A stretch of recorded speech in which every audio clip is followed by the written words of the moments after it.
All right, everybody. I think now that we've got everything set up properly and it's not breaking, let's go ahead and do this properly. For those who do not know, this here is Suzu. They're the one responsible for this model that you see on screen right now, and the model they're using as well. But I will go ahead and stop at that point and let Suzu introduce themselves. So hello, I'm Suzu Sawara, a cuddly soft slime dragon. I'm from another dimension. And yes, I have made many models. I am the mama of many. For those who are on my end and are more on the skeptic / atheist side of things and not so much the VTuber side of things, model mom is just the term that's used for anybody who makes models for other VTubers. Which means technically I have 4.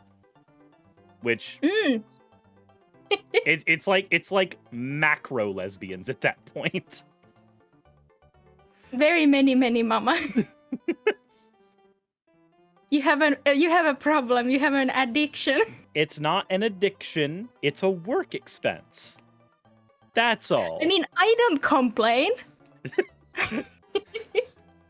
I think there's been at least like 4 separate conversations where just the Slime Girl commission has increased in price.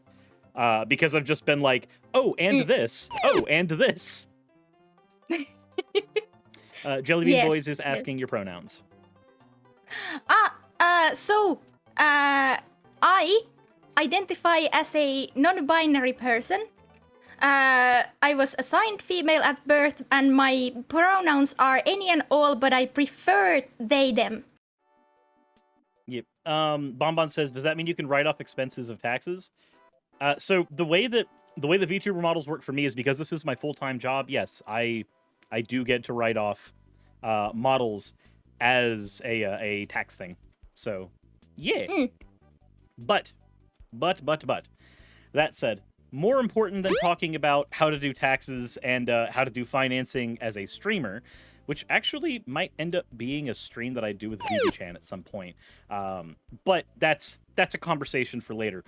More importantly, Suzu, we need to have a bit of a contrast and comparison conversation, I think. Yeah.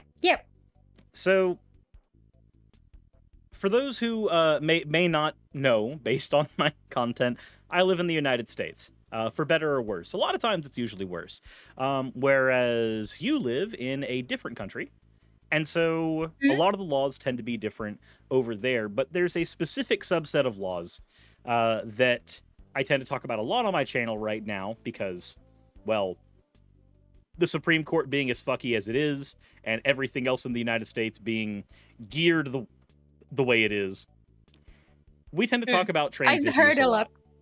Yeah, we tend to talk about trans issues a lot. A lot of the rhetoric from like right-wing podcasters and pundits and politicians are all swimming around the idea that trans people are groomers, or if they're people who support trans people, they're also groomers. And just a lot of nasty things that don't really have a basis in reality. But what I think is more important, sometimes, not all the time, but more important, is how this affects people when it comes to legislation. How you actually have to navigate the legal system. So I wanted to do a bit of a compare and contrast for how, where you live, how is it for people, because I know there are people close to you who are trans. Yes. So very close. Very close. But yes, I do have people close to me who are trans as well. Yes. So my question was going to be, or at least a few of my questions were going to be, where you live in Finland, what is the process look like? And is it maybe better than what happens here in the United States? Because here it's kind of smorgasbord scatterbrained, depending on what state you're in, as to what level of gender-affirming care you can get, at what age can you get it, and whether or not insurance will even cover it. So, I'm not completely sure how it works in general in the United States, so I'll just tell you how it works in Finland. Because in the United States, it varies from state to state. Yeah, it literally Really. just depends on where you are here 90% of the time. Yeah. So in Finland, like generally seeking gender affirming care or like, trans healthcare in general, it starts with you realizing that you're trans. Which is about Uh, where it starts. Well, I would say that's about where it starts in the United States, but I want to say more when we talk about like puberty blockers. yeah. Sometimes it starts with just questioning, like if you're running into issues when you're younger, if your state will allow you to get puberty blockers, that's probably going to be your first step, and you might not even end up on one end of the aisle or the other, but the blockers are there to buy the Mm. time. I don't know if that's a thing that is allowed there as well. I think puberty blockers are still a really new concept in Finland. They're kind of like rare, and I think you still need the like a transgender diagnosis for it. And your doctor has to, obviously, your doctor has to approve them, and the approval process is about 3 years. So it needs to like start really young, the process, I think. Well, because like if you start vocalizing it around like 11 or 12, right before you're going into puberty, they're not really buying you a whole lot of time if it takes about 3 years to actually get them. But like the general steps for any gender affirming care that you can get are you need to find a healthcare worker who will give you a referral to the gender identity clinic, and you'll start in the queue, in the waiting list, and that will take you about half a year to 2 years. Then they'll take you in for a preliminary interview, and if you pass that interview, things that can make you fail are, for example, you being diagnosed or expressing depression, any personality disorders, or you have a substance abuse problem. Then those will take priority, or they will just like throw you out of the clinic. Because they think that they make you unable to determine your own identity because it makes you unstable. Somebody's just sitting there smoking a little bit of pot and like, nope, you're too unstable. You don't know yourself. Yeah. So the thing is, up. you don't even have to have a substance abuse problem. If they catch you even one time with like, whether it's like cannabinoids in your blood, and they can stay in your blood for like a month, then you're done. You're done. No trans for you. It's just that feels like Sakura mentioned in the chat that's a bit of a catch-22, and I want to reiterate that is a bad catch-22 because like let's say you're suffering with dysphoria, right? And you try socially transitioning. But that's A, not enough to help with your dysphoria, and B, now you're starting to get ostracized by family and friends because they're like, that's a little weird, what are you doing? And because that's a normal thing that happens here in the States, too. When somebody tries that for the first time, like, there's negative consequences to that socially. So the person then has to rely on a coping mechanism because of the shit they are now going through, and they only have the options of worsen dysphoria or worsen ostracization. Neither are good options. Either way, they're going to find a coping mechanism, and then from what you're describing, it's like, oh, you had to have a coping mechanism because of this problem? Well, we can't fix it until you stop coping. Because of that,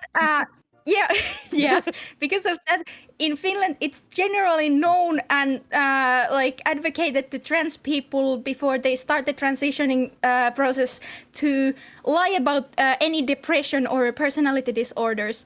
If you have them diagnosed, then it's harder. You might have to wait 5 years and tell the doctors that they don't bother you anymore. But like, you need to lie. It's a generally known fact.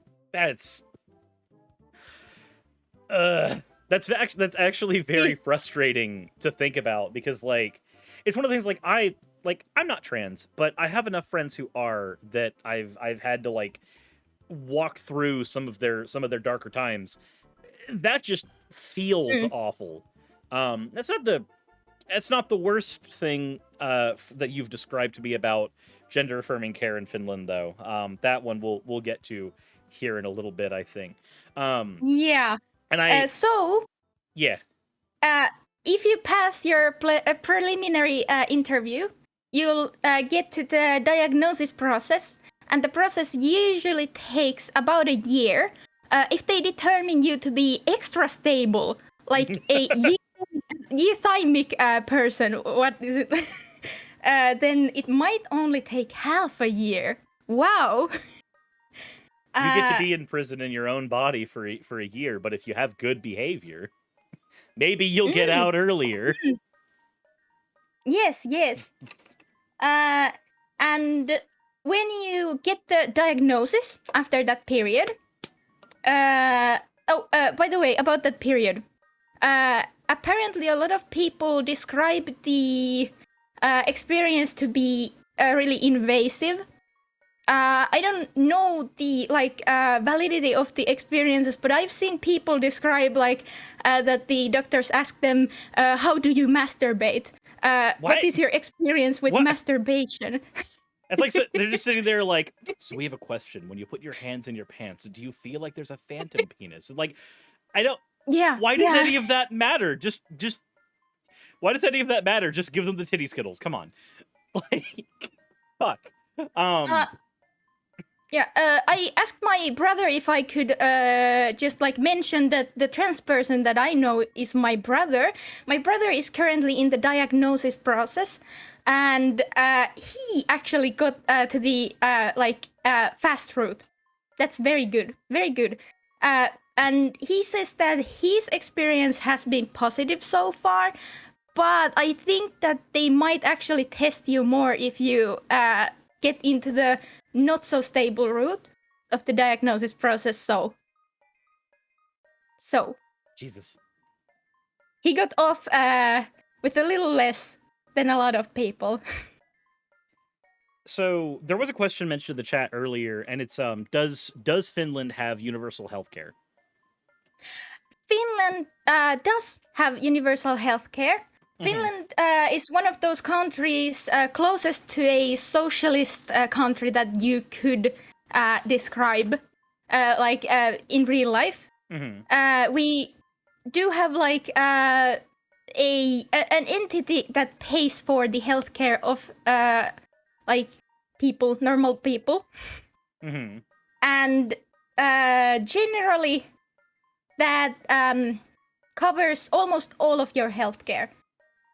Maybe if you have a job, you can also get coverage from their, work insurance for just going to the doctor to get a what is it, a paper that yes, you have flu, you have the flu. But in general, the public healthcare system, you go in for a doctor's consultation and you pay 15 to 20 euros for it. And that's it. And if you need to get any surgeries or they need to use any drugs on you, then maybe it goes up into the hundreds. But I've never seen one up in the thousands. That would need a lot of care for maybe over a month, probably. That's the only way that see, that's very strange to me as somebody who lives in America, where oh, did you have to call the ambulance for a quarter of a second? That's a $2,000 bill. Oops. You can't afford that? Man, that sucks. Oh, you drove yourself to the ER because even though you were hemorrhaging, you really couldn't afford the ambulance? Well, you went to the ER instead of the urgent care, so that'll be $1,500. Not, the $70 the urgent care would be, but they were packed and they couldn't get to you in time. So, don't die. I think the ambulance here is really actually just similar to the taxi prices, probably. But if you obviously if you call the ambulance and there is no emergency, then you might be fined for it. and that might be like a bigger fine. Yeah, you'll be fined if you misuse the medical equipment, but I think that's Yeah. I think that's a lot more reasonable than you'll be fined for needing it. Just yeah, Sarah Green also pointed out one of the issues in our hospitals is like you'll get a Tylenol or an ibuprofen, and whereas I can buy a bottle of 200 ibuprofen tablets, 200 milligrams each, for about $8 at the local grocery store, but if I need ibuprofen at the hospital, 2 pills will cost me $200. Oh, actually, That's weird. I needed ibuprofen when I was in the hospital, and I got it for free. I even got breakfast for free. I didn't have to pay for it.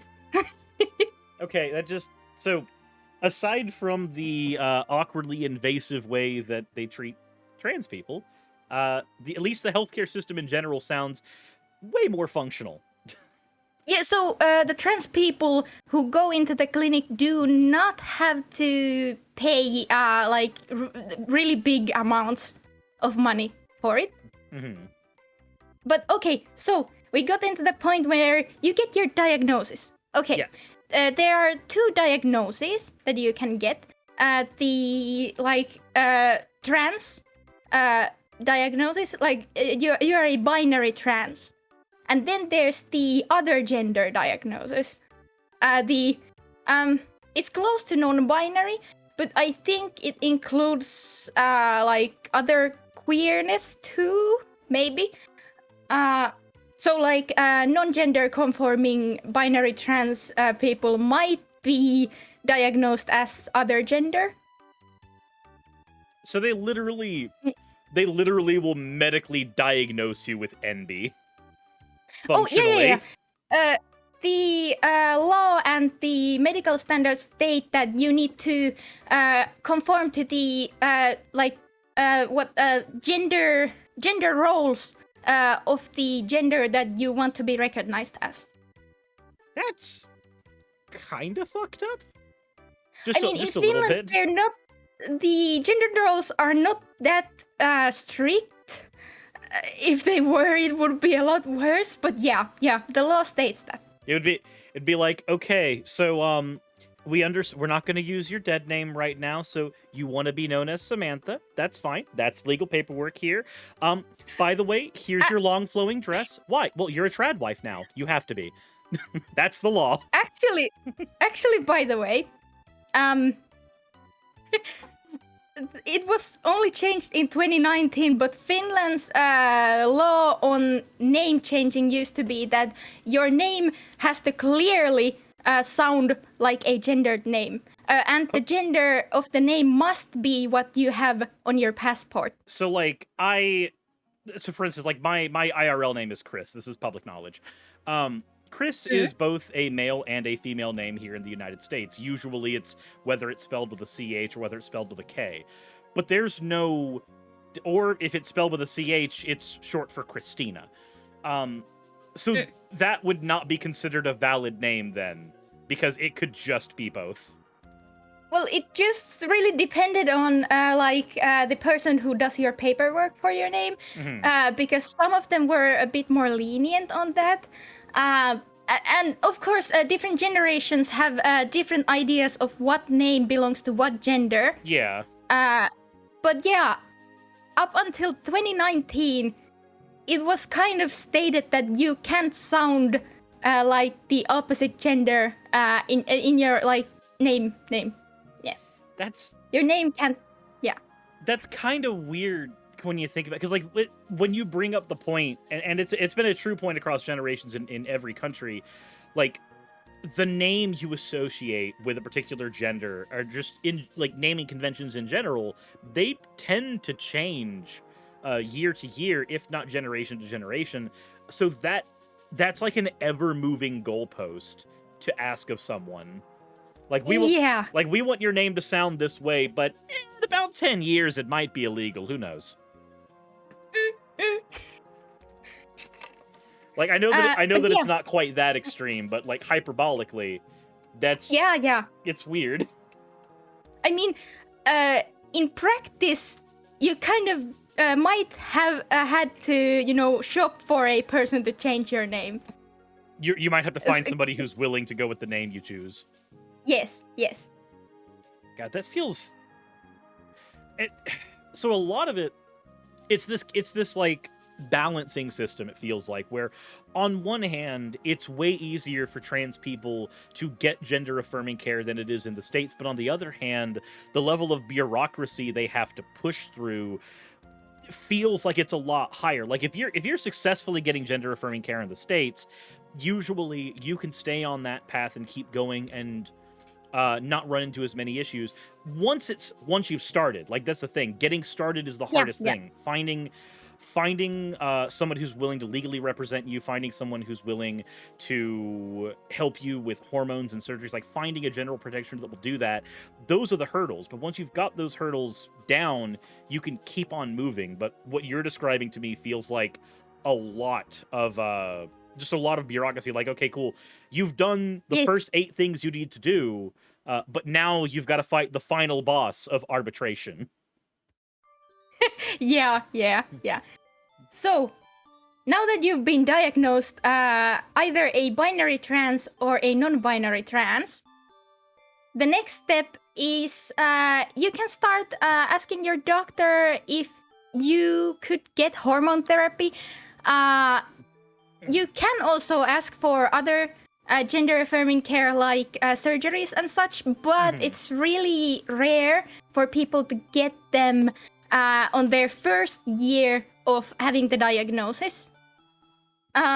Because the first year of having the diagnosis is the so-called real-life stage of the diagnosis. Actually, Fungus just seemed to have brought that up right there. The real-life test. Yeah, they will monitor you for about a year and see if you adjust to your gender role. If you adjust to your life as the opposite gender, and then they'll probably give you all the things that you need, like top surgery or like vaginoplasty or hormones. Hormones are easier to get at the start point, and usually they actually even might want to have you try the hormones and feel it out if you maybe want to back down on being a trans. I mean, that's not completely different than how things work here as well. Again, it varies state to state. So I'm not speaking for any one state. I'm speaking as a generality. Usually, doing things very rapidly, that doesn't happen over here either, at least to a recognizable degree. Yeah. But so now we come for the juicy part, the very, very juicy part. No one spoil it, because I'm going to spoil it. So when you've lived for a year in this gender role, you can finally seek a legal change of your gender. The little mark on your ID, and what the actual government sees you as. And the legal requirements for this change are that you prove that you are infertile or forced sterilization if you can't prove that you are infertile. And now it sounds like there's a forced sterilization of a minority group. We have a definition for that, but I'm not gonna say it. I'll just say there's a comment section down below for that. Yeah. So, a lot of the doctors argue that if you've been on hormone therapy for a year, most people are infertile anyway. But what about those people who don't lose their fertility because of the hormones? Not to mention, statistically, I don't think hormones sterilize at that high of a rate. Yeah, I actually tried to find research on that, but I only found on fertility treatment of trans people. Mm-hmm. I didn't it was very hard to find. But what I know of, it's like the number of fertile trans people is high enough for it to, be common knowledge that you can't consider your hormone treatment as effective, like, what is it, like, anti-pregnancy thing. The word for it. Yeah, you can't treat it as birth control. It's not reliable. It's less reliable than like pills and such. Mm-hmm. Hello, Baba. How are you? That one. So when you told me about that, I think about 6 months ago or so, I was a little floored because the idea that a nation for any medical procedure at all, psychological or otherwise, would say, we have to sterilize you first. That feels more than a little farked up. And even if it's just like, to legally change a category, you must get sterilized first. Like, that just feels a little gross. I read some old articles, and the reason for, many politicians stated their reason as, like, it would be weird if a man could have a child, like, birth a child. So they're just scared of change. Yeah. Yeah, They're just scared of change. Like, would it be weird? Sure, why not? Is weird bad? Yeah. I don't... And clearly...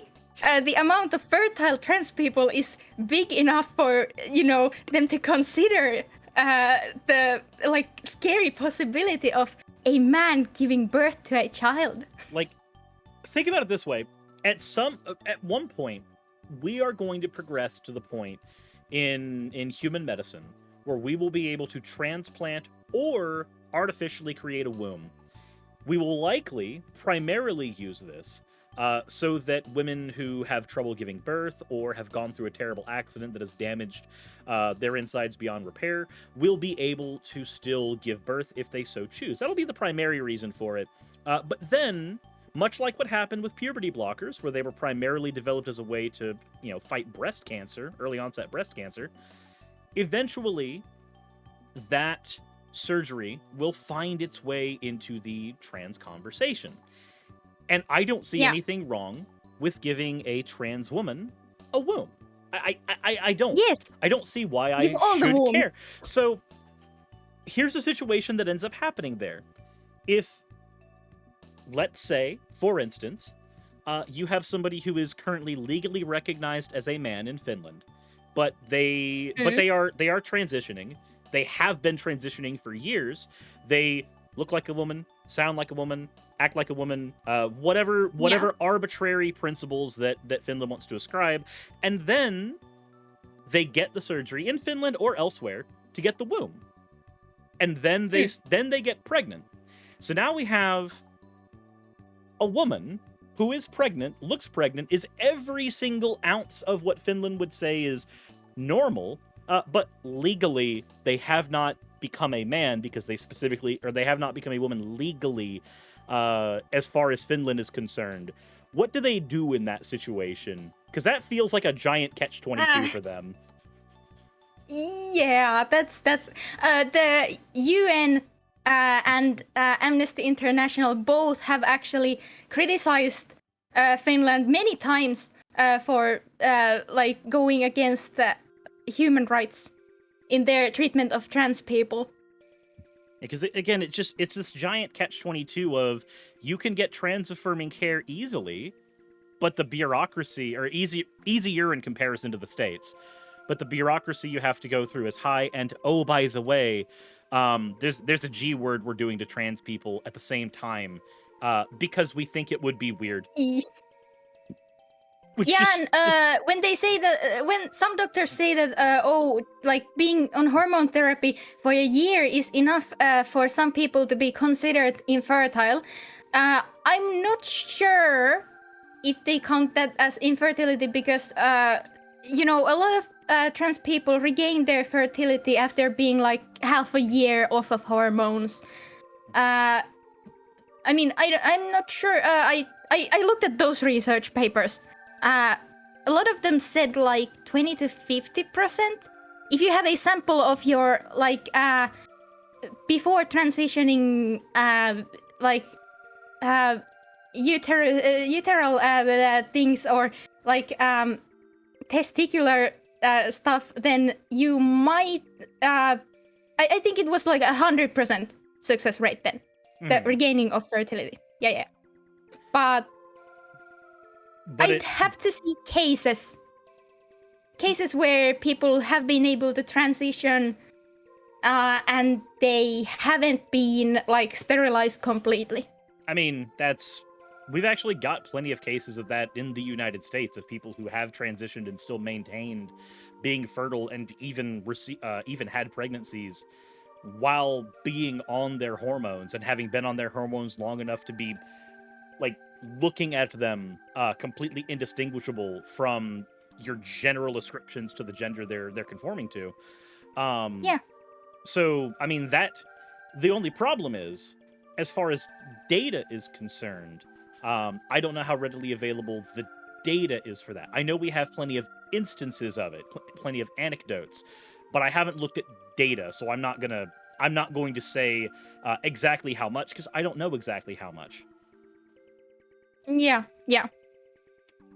Hold on a second. But so, let me see here.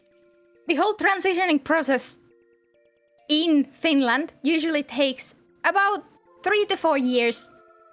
And that's if you're lucky and you get through the trans test on your first time. Oh, never mind. We actually do have the numbers for this. I'm dumb.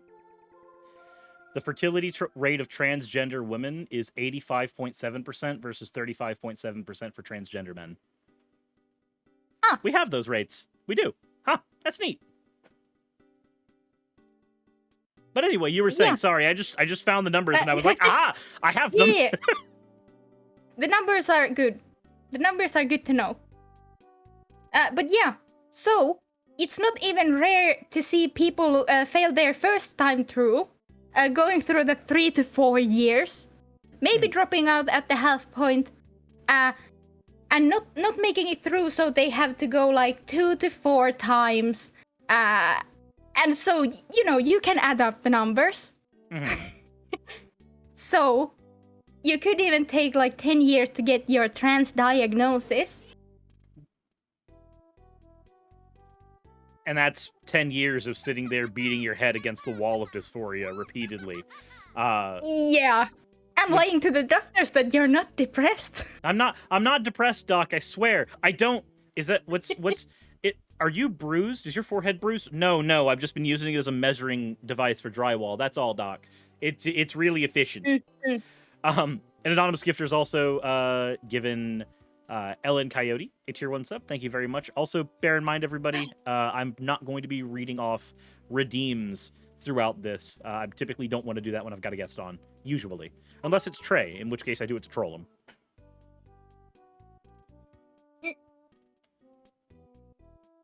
So, did you know that conversion therapy is legal in Finland? It wouldn't surprise me. They have a policy that equates in human rights language to genocide. I wouldn't be surprised. I mean, yeah. That's sterilization of a minority group. That is one of the definitions. So you say conversion therapy is legal there. Define what conversion therapy is for Finland, because I know that there are some people in my comment section who are going to get real anal about definitions. I think that in Finland, none of the physical methods like shock therapy or such are legal, but it's usually like the verbal and like social abuse aspect of it, like a whole big religious community trying to pressure you to detrans yourself or become straight through like a priest or a counselor or such. It's legal. It's completely legal to abuse children verbally and try to make them think they're not what they are. So that child's just sitting there like, Tommy, what did you learn at school today? I learned that I like Chad. I think he's kind of cute. No, you don't, Tommy. The good Lord wouldn't want that. The good Lord really wouldn't want that.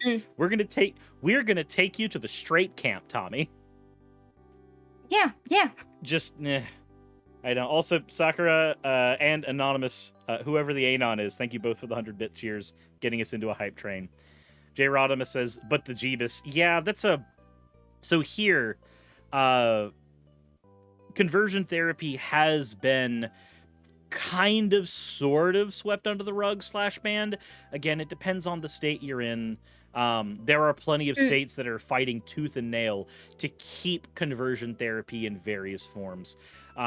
Even Milo Yiannopoulos, who came here to the States, and I think he's probably one of the worst imports we've ever had here next to Ken Ham.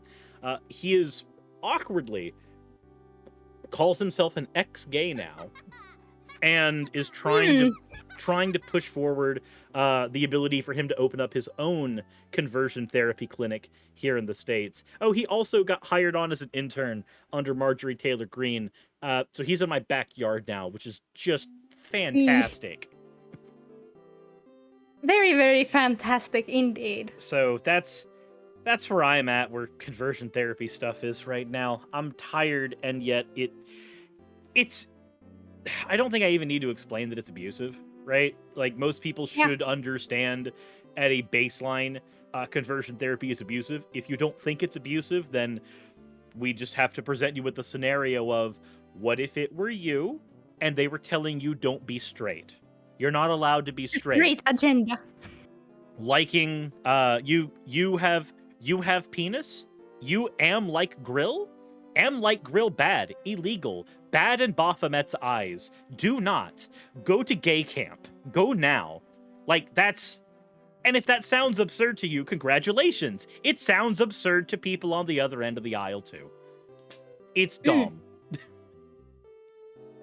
But, Splinter Kid, thank you for the gifted sub. Brigman says, Kevin Bacon became more aware of conversion therapy through his horror movie, They/Them. He's giving a portion of the proceeds from They/Them to Born Perfect, a group made up of conversion therapy survivors helping others to escape it and bring awareness. Well, at least that's good. Oh, the pronouns they bring to mind. I didn't even mention, by the way. Like, if you happen to get the other gender diagnosis, it will be... It's not illegal to get personalized treatment for that, but it's really, really hard because all the... oh no, my phone is dropping. It's doing its best. Most of the doctors have a clear bias because of the how the education used to work for these things, and they don't take other gendered people really that seriously. So you might not even get hormonal treatment.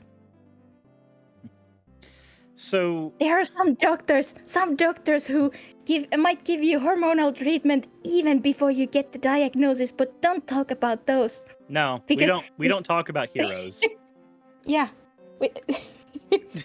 Pappy in the chat goes, I was straight until I met Suris and went to gay camp. Jesus I'll fix my phone really quick, so I might look weird. But you are already a slime dragon. How much weirder can it get? Oh, believe me. It can get much worse. I just noticed the amount of thigh squish on your model, and I am jealous. I have all the thigh squish. I have to move Suzu's model up just a little bit to show, because there's somebody who's going to just now notice that, like I did. Oh, I can move my model up. And now there is all the thigh squish. And a tail. I like the bounciness of the tail. It's very jelly. But it is very jelly. But I mean slime tail, so it makes sense. Yeah. Since certain people I like the tail. I do too. It's very squish. It's very bounce. Bulbasaur is hiding behind your tail. As he does. Aether says, I love the model. The cat ran into the door. Oh no. I hope she's okay. Axolotls of Cream says, Suris, I want to go to gay camp. Yeah, Jesus. yeah. Putting a bunch of gay people into camp to get rid of their gayness. Oh god, it's horny jail all over again. What do you think is going to happen if you take all the horny people and put them in horny jail? They're not gonna stop being horny. You're just giving them what they want. Yeah. Jesus. You need to have separate jails for every horny person. Every horny gets solitary confinement. Everyone. God, now I'm gonna have to actually make a video where just like I go through compile a bunch of narratives that have been written from people who've gone through conversion therapy, but combine them into one so that it's like one hypothetical person, not a person's real lived experience, and then swap all the language out so that they're straight and they're going through conversion therapy to go gay, and just have somebody listen to it and literally go through and go, this sounds absurd. Who would do this to someone? This is awful. And then just like do the rug pull at the end. Like, actually, no, this just happens to people all the time, but it's the other end of the aisle. Gee, I hope you're okay with, me trolling you for education's sake. It was like that video I did on Pokemon and gender years ago. Like, that's some good trolling. I did a video on Pokemon, and I timed it specifically after the collaboration I did with Logic, because I was kind of worried that I was going to get a lot of really right-wing viewers from the collaboration with Logic, just because he's apolitical, so there's a chance. And I did the Pokemon video that ended up being a video about gender, just as a release directly afterwards. Logic's was the Tuesday upload, the Pokemon video was the Friday upload, specifically so that it would work as a filter. Because I got a bunch of people in the comment section that were like, I came here from the collaboration, but now I see you're a woke SJW. And I'm just like, yes, the video is doing its job. It's perfect. Also, I see the eyes of our people. I have become more slime. The slime is showing. It's like when you actually have you seen The Boys? I'm not sure. I'm bad with names. It's a series about superheroes, but it's a parody of superheroes on Amazon Prime. Oh yeah. That one. I haven't seen it. I've heard a lot about it. Okay, then without getting into spoilers, there is a moment where a shapeshifter is working, like the shapeshifter's a dude, but he's working basically as a sex worker, and so he's shapeshifted into a girl, and the person who's with him, like, is with him for way longer than normal, and so he starts to slowly lose his form and starts like reverting back to a dude, and the other guy just gets so fucking pissed at him, going like, no, change back, I'm not gay, basically. I'm just imagining the slime bit as it, like, you try to retain a humanoid form for so long, the slime bits just start popping out, and you're just like, no, quick, hide them, they must not know. No, I'm not a monster fucker, please. Go back. Change the eyes. What is it? Pika says, Chu has opinions on certain moments in that show. Oh, that entire show is political commentary. Like, from episode 1 onward, that is all it is. If you have opinions on it, it's doing its job. Gander says, what did I return to? Mitsakes. Joke's on you, I'm into that shit. But, so is there anything else that we might not have covered about how gender-affirming care tends to work in Finland? And again, I wish I could be like, aha, this is definitively how it works in the States, but we have 50 of them and they all work not 100% the same. Well, I haven't covered a few of the good parts. Those are Okay. good to cover too. I'd say in Finland, like the risks are made very clear to the people who want to transition. I think that's a good thing. It can be a double-edged sword because it can turn into a session where the person tries to deter the trans person from transitioning. But it's good to know all the risks so you know what you're jumping into. Especially with the infertility and 50% of trans people expressing that they want to be parents. So that's from one study I looked at. I think it only had like 50 people, but still. So small sample size, but still at least showing that there are enough people that are going, hey, we still want to be parents. Don't scoop us, please. And a good part is that it's not that costly. What usually costs maybe the most are the surgeries, and they're like in the hundreds. What's bad is actually that the sterilization surgery isn't covered, even though it's required.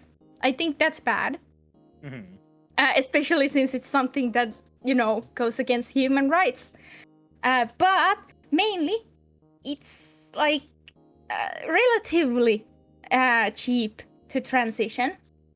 And when you get the hormones, after a year of being on the hormones, I think the government actually pays 100% of the cost after that. If you get a referral from a doctor. So if the doctor's like, hey, you've been on hormones, but the next step is going to be, vaginoplasty, then Finland steps in and goes, okay, we got it. We got you. Yeah. Again, it's... So, you don't have to pay for hormones, for the rest of your life. That's...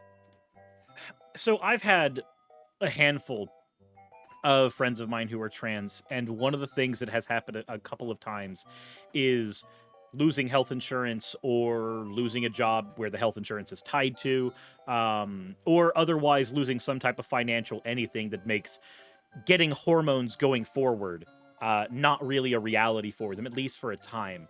And it leads to a lot of fucking problems. One of them is if their family was not very supportive to begin with, it lets them go, hey, look, my baby's detransitioning. And it's like, no, mom, I just can't afford healthcare. Please stop. But it is good to hear that at the very least, despite the problems that are there with Finland, that they are at least taking care of that, because that's the thing. If you're trans and you're on you're taking hormones, you're on HRT, that's probably not a thing that's going to change for the rest of your life. It's like a diabetic with insulin. Like if you're type 1 diabetic and you need insulin, guess what? You're going to continue needing that until the day you die. If you're trans and you need to present and operate a certain way and your body has already gone past a certain point, guess what?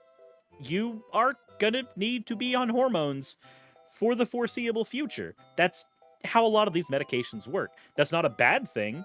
Like the reason that I bring up diabetes is because it's not a bad thing to need to be on medication. It's just a reality that some people need to consider, especially people who want to be transphobic and say that, oh no, we don't need to have healthcare for certain individuals, or healthcare in general for people. Like, no, there are people who need various forms of healthcare, trans healthcare included, that will need it till the day they die.